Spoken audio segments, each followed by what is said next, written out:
आज पूर्वी दिल्ली के सूरजमल बिहार में स्थित शिक्षक सदन में अखिल भारतीय विद्यार्थी परिषद पूर्वी विभाग दिल्ली प्रदेश का वरिष्ठ कार्यकर्ता स्नेह मिलन संपन्न हुआ।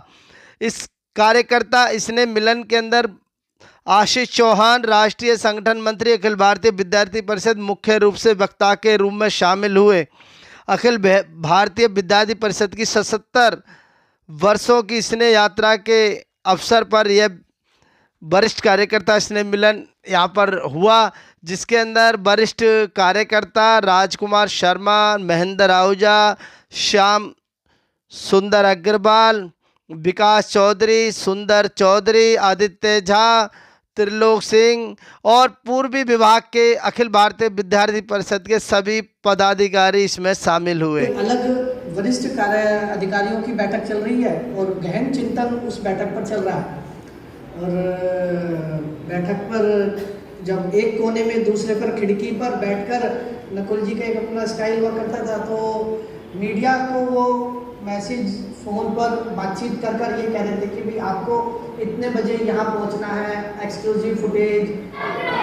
नंद के आनंद की जय, विवेकानंद की नंद के आनंद की जय, विवेकानंद की बंग के आनंद की जय, विवेकानंद की बंग के आनंद।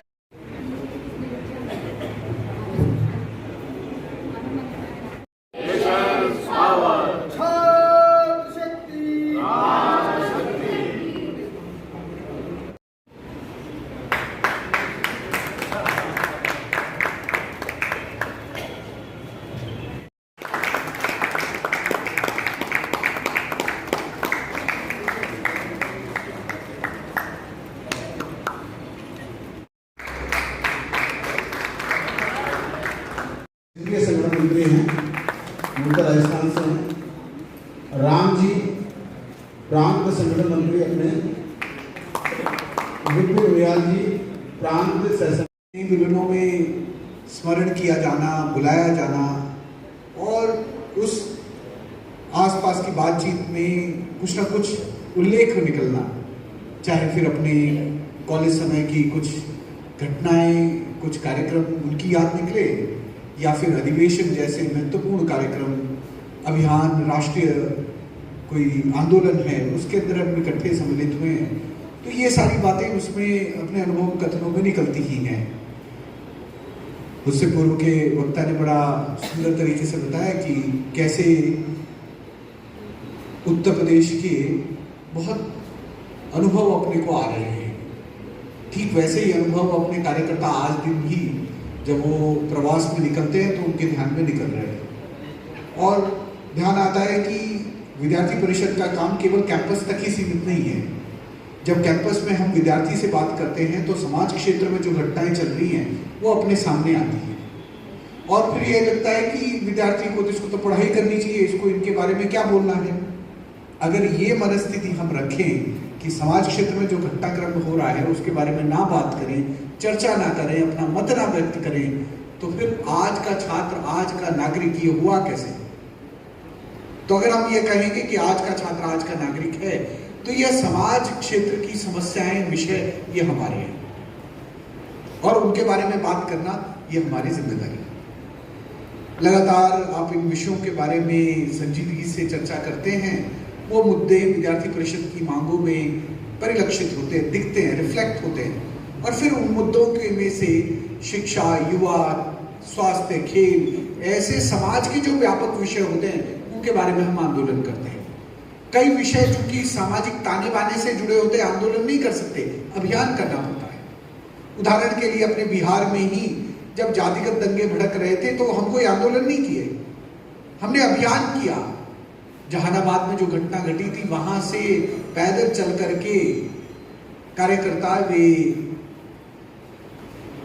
बोध गया जी वहां पर पहुंचे और पैदल चल करके गांव-गांव बात करते हुए चल रहे थे। लोगों ने कहा कि देखो, आप लोगों के ऊपर हिंसा हो जाएगी, आप लोग तो अलग अलग समाजों के, तो हिंसा होने पर फायरिंग हो सकती है।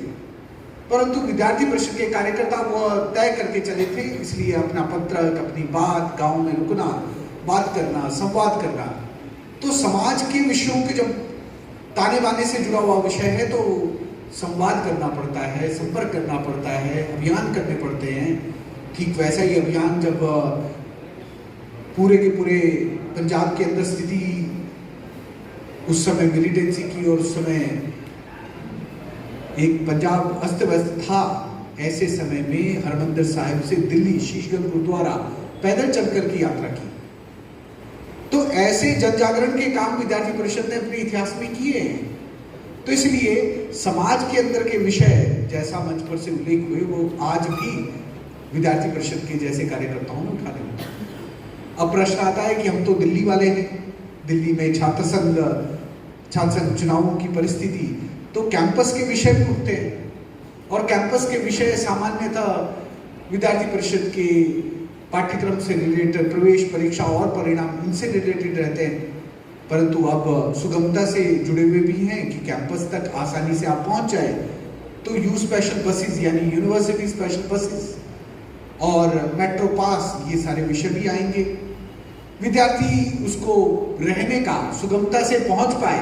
अब रहने के अवसर जहां पर वो रेंट वो आकाश छू रहा है परिसर के करीब, कैंपस के समीप, तो कैसे करके पीजीज इसका रेंट ये कम हो, उसके बारे में कोई नियम आ पाए, सुरक्षा का विषय वहां पर हो। कितनी ही घटनाएं हुई हैं जहां पर पीजीज इत्यादि में विद्यार्थियों को हानि हुई, और ओल्ड राजेंद्र नगर की घटना जो यूपीएससी के विद्यार्थियों के संदर्भ में हमें ध्यान में है। तो विद्यार्थियों की सुरक्षा वो दूर कहीं किसी प्रदेश के हैं, उनके माता पिता ने यह सोच करके कि चलो इनको पीजी मिल गई है, उनको रूम मिल गया है, ये स्वस्थ रहेंगे, वहां पर इनको खतरा नहीं, ऐसा विचार करके छात्र छात्रा यहाँ पर आते हैं। और किस उम्र के आते हैं? 17 की उम्र के आते हैं, 18 की उम्र के आते हैं, अभी केवल +2 पास किया है, फर्स्ट ईयर में एडमिशन हुआ। तो ऐसे में विद्यार्थियों की चिंता कौन करता है? विद्यार्थियों की चिंता अखिल भारतीय विद्यार्थी परिषद जैसे संगठन करता है। इसलिए विद्यार्थियों के मुद्दे वो केवल प्रवेश परीक्षा और परिणाम तक सीमित नहीं है। दिल्ली में अगर हम दिल्ली विश्वविद्यालय की बात करें, वो सुगमता से जुड़ा हुआ है, वो स्वास्थ्य से जुड़ा हुआ है, वो सुरक्षा से जुड़ा हुआ है, वो पीजी से जुड़ा हुआ है, रेंट एग्रीमेंट से जुड़ा हुआ है, वो वहां पर सुरक्षा से जुड़ा हुआ है। आवारा जानवर के बारे में कितनी चर्चा हुई, परंतु आप ये प्रैक्टिकल मानेंगे कि जब तक इसके बारे में कोई इंटरवेंशन नहीं होता, आवारा पशु, उस मामले में आवारा कुत्ते, उससे आम छात्रों को शायद कम इसका थोड़ा तो भय है। तो इसके लिए जो सुप्रीम कोर्ट ने अभी इंटरवीन किया है, वो एक थोड़ा बैलेंस्ड अप्रोच के तौर पे दिखता है। इसलिए हमारे मनों में जीव के लिए दया वह एक भाव है, और वहीं सुरक्षा का भी प्रश्न है। इसलिए ये प्रश्न भी सामने आ रहे हैं। अब अपने कैंपस में हम विचार करते हैं कि इसको इंस्टीट्यूट ऑफ एमिनेंस स्टेटस मिला है, तो नए कौन से कोर्सेज होंगे? Academic bank of credit, multiple entry, multiple exit, और नए नए कौन से प्रोग्राम होंगे जो अपने कैंपस से शुरू हो और दुनिया के बड़े बड़े परिसरों के बीच में दिल्ली विश्वविद्यालय का भी नाम आए, इसका आग्रह होता है। दिल्ली विश्वविद्यालय के छात्र संघ या फिर उसके प्रतिनिधि तौर पर विद्यार्थी कार्यकर्ता जो सामने खड़े होकर के बात करते हैं, उनके विषयों में इन सभी मुद्दों का गहराई से चर्चा होता है क्या? अखिल भारतीय विद्यार्थी परिषद का ये वरिष्ठ कार्यकर्ता सम्मेलन आज यहाँ पे हुआ है, जिसमें सभी का मिलना जुलना हुआ। मैं भी क्योंकि 1980 से अखिल भारतीय विद्यार्थी परिषद से जुड़ा हूँ, और मैं अखिल भारतीय विद्यार्थी परिषद के नाते चुनाव भी लड़ा, और श्यामलाल कॉलेज संदेह में मैं उपाध्यक्ष 1982 से 83 तक रहा।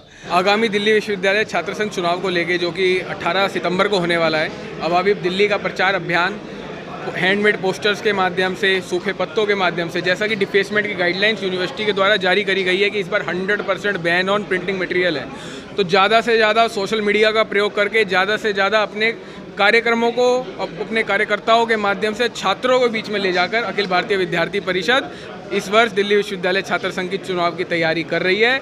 और मैं आश्वस्त हूं कि इस वर्ष हम 4-0 के मार्जिन के साथ दिल्ली विश्वविद्यालय छात्र संघ की 4 सीटों पर विजयी होंगे। 1 लाख का बॉन्ड, उसमें क्या कहना है? अखिल भारतीय विद्यार्थी परिषद इस जो यूनिवर्सिटी के रजिस्ट्रार के द्वारा 8 अगस्त को ये गाइडलाइंस आई थी, जिसका पॉइंट 5 क्लॉज 1 इसमें 1 लाख रुपए की बॉन्ड की डिमांड करी गई थी। अखिल भारतीय विद्यार्थी परिषद इसका पुरजोर विरोध करती है क्योंकि ये अनएथिकल है, अनडेमोक्रेटिक है और आम छात्र को चुनाव से रोकने की एक षड्यंत्र है और हम लोग इसका लगातार विरोध कर भी रहे हैं।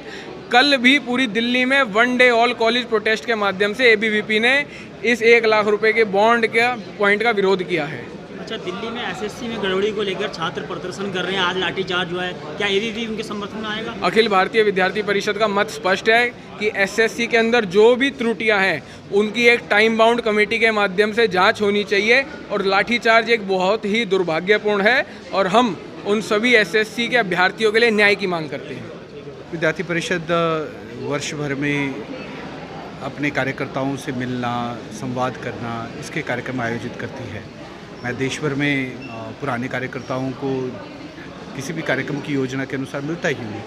उदाहरण के लिए 2 दिन पूर्व अपना टीचर्स की एक कार्यशाला ऑल इंडिया की हमने हरियाणा में की, तो पुराने कार्यकर्ता वहाँ भी आए। तो पुराने कार्यकर्ताओं को मिलना, स्नेह मिलन में पुराने आख्यान यानी पुरानी यादें निकलना, ये एक सहज विद्यार्थी परिषद के काम करने का तरीका है।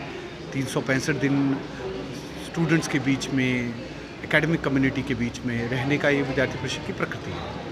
आशीष जी, एसएससी को लेकर क्या कहना चाहेंगे? छात्र के ऊपर लाठीचार्ज हो रही है, कितना विरोध मानते हैं? दिल्ली में हंगामा चल रहा है, एबीवीपी उनके समर्थन में आएगा? विद्यार्थी परिषद ने अलग अलग तरह की प्रवेश परीक्षाएं और उनके सिस्टम्स, योजनाओं के बारे में लगातार बात की है। आप उत्तर प्रदेश से लेकर के बिहार से लेकर दिल्ली तक उदाहरण लेकर के देखिए, विद्यार्थी परिषद ने उनके मुद्दों को लेकर के हमेशा अपनी बात रखी है।